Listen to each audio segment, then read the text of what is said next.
Welcome back to everyone. I am Rohan Sharma और आज हम बात करेंगे व्हाट इज़ पॉलिटिकल सोशलाइजेशन। राजनीतिक समाजीकरण क्या होता है। पॉलिटिकल सोशलाइजेशन की हम डेफिनेशन देखेंगे, एग्जांपल्स की हम चर्चा करेंगे। देखिए, ऐसा तो है नहीं कि हर एक चीज़ हमें पहले से ही पता हो, क्योंकि लाइफ जो है वो एक लर्निंग प्रोसेस है। हम धीरे धीरे हर एक चीज़ को सीखने की कोशिश करते हैं। उसी तरह से पॉलिटिकल सोशलाइजेशन होता है जब हम राजनीति में इंटरेस्ट लेते हैं, राजनीति के बारे में जानने की कोशिश करते हैं।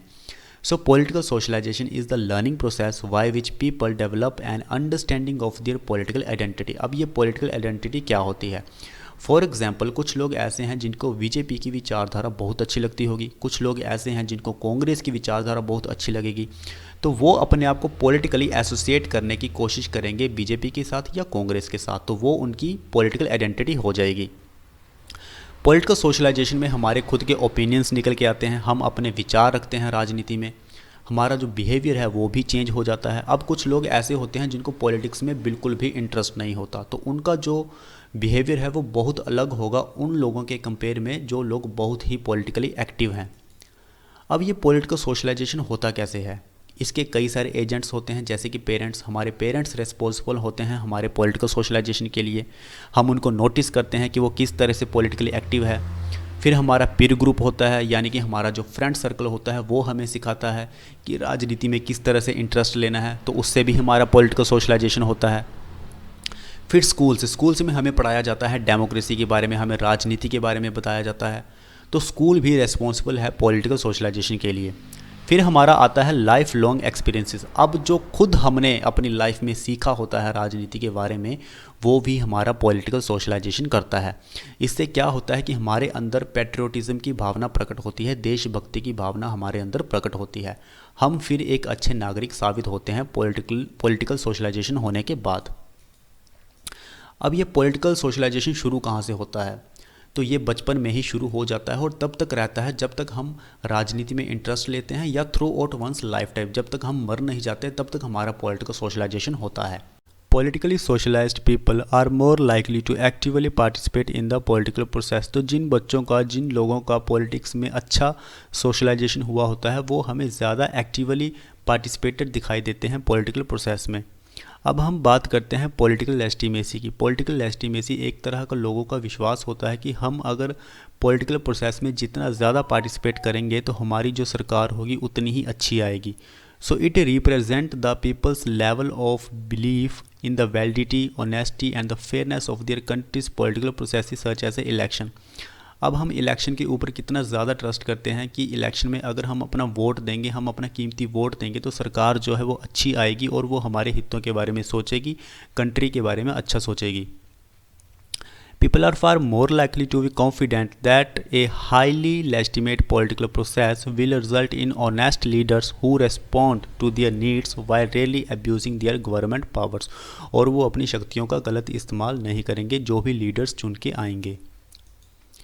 Political efficacy refers to individuals' level of trust that by participating in the political process they can bring about change in the government। अब इसमें लोगों का ये मानना है कि अगर हम पॉलिटिकल प्रोसेस में अच्छा खासा पार्टिसिपेट करते हैं तो हम सरकार को गिरा भी सकते हैं और सरकार को ला भी सकते हैं, तो इसे हम बोलते हैं पॉलिटिकल एफिकेसी। अब हम बात करते हैं कि पॉलिटिकल सोशलाइजेशन के कौन से एजेंट्स हैं जो रिस्पॉन्सिबल हैं। पहले हम बात करेंगे फैमिली की, स्कूल की, पीर ग्रुप की और मीडिया की। तो अगर फैमिली की बात करें तो कुछ स्कॉलर्स का ये मानना है कि family to be the earliest and most impactful agent of political socialization. यानी कि पॉलिटिकल सोशलाइजेशन का प्रोसेस जो है वो फैमिली से ही शुरू हो जाता है, जब बच्चा अपनी फैमिली से सीखता है पॉलिटिक्स के बारे में। Especially in families that are highly politically active, the influence of parents in the future political orientation of their children is most pronounced in the areas of party affiliation, political ideology and the level of participation। तो जो family जितनी ज़्यादा politically active होगी उनकी आने वाली generation भी उतनी ही ज़्यादा पार्टिसिपेट करेगी पॉलिटिकल प्रोसेस में। While they are more likely to adopt their parents' views as teenager। अब जो बच्चे होंगे वो अपने पेरेंट्स के व्यू पॉइंट को नोटिस करेंगे, लेकिन ऐसा ज़रूरी नहीं है। जब वो बड़े होंगे तो उनका अलग से व्यू पॉइंट बनेगा पॉलिटिकल प्रोसेस में। Children of politically involved parents are also more likely to change their party affiliation during the early adulthood as they become exposed to new political points of view।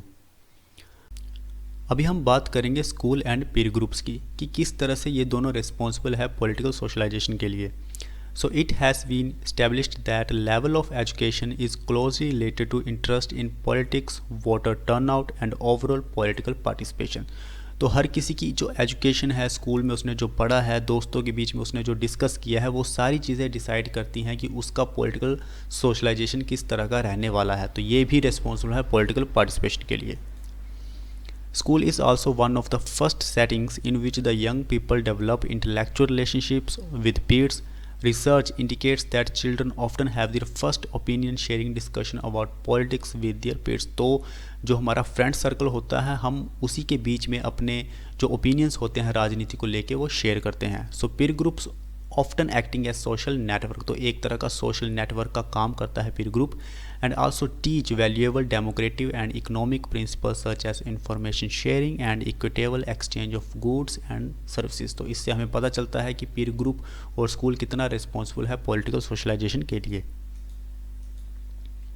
Next is the media. Most people look to the media, newspapers, magazines, radio, television and the internet for political information। आपने देखा होगा कि अगर कोई fake news भी media में चली जाए और मीडिया अगर उस फेक न्यूज़ को बता दे लोगों को, तो लोगों का जो माइंडसेट है वो चेंज हो जाता है। तो इसी से हमें पता चलता है कि मीडिया कितना ज़्यादा रिस्पॉन्सिबल है पॉलिटिकल सोशलाइजेशन के लिए। Despite growing dependence on the internet पे हम कई तरह की सोशल मीडिया साइट्स का इस्तेमाल करते हैं। उसमें फेक न्यूज़ भी होती है, सही न्यूज़ भी होती है, जिससे कि लोगों का जो पॉलिटिकल माइंडसेट है वो चेंज होता है। But television remains the dominant information source. लेकिन अभी भी लोग ज़्यादा टेलीविज़न का ही इस्तेमाल करते हैं न्यूज़ को सुनने के लिए।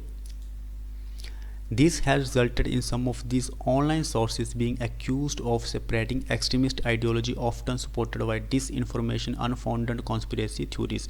तो आपने देखा था कि एक गलत इन्फॉर्मेशन अगर इंटरनेट पे चली जाए तो उससे कितना ज़्यादा नुकसान झेलना पड़ता है लोगों का। बांग्लादेश का जो वायलेंस हुआ था वो भी इसी तरह का था, एक फेक न्यूज़ थी जिससे कि इतने बड़े दंगे हमें बांग्लादेश में देखने को मिले। सो ऑनलाइन सोर्सेज पे हम कभी ट्रस्ट नहीं कर सकते। सो जो पॉलिटिकल हमारा सोशलाइजेशन होता है वो बेसिकली मीडिया, जो टेलीविज़न एक सोर्स है, डोमिनेंट सोर्स है इंफॉर्मेशन के लिए। So that is the best for the political socialization. But we can not rely on the online sources जो प्रमोट करता है एक्सट्रीमिस्ट आइडियोलॉजी को, जो कि देश के लिए खतरा है। तो फ्रेंड्स, यही था पॉलिटिकल सोशलाइजेशन की किस तरह से हम पार्टिसिपेट करते हैं पॉलिटिक्स में। तो अगर आपको ये वीडियो अच्छी लगी हो तो प्लीज़ लाइक करें, शेयर करें, सब्सक्राइब करें। Thank you very much. Telegram channel आप ज्वाइन कर सकते हैं, फेसबुक पेज आप लाइक कर सकते हो और इंस्टाग्राम पे भी आप हमें फॉलो कर सकते हैं। Thank you.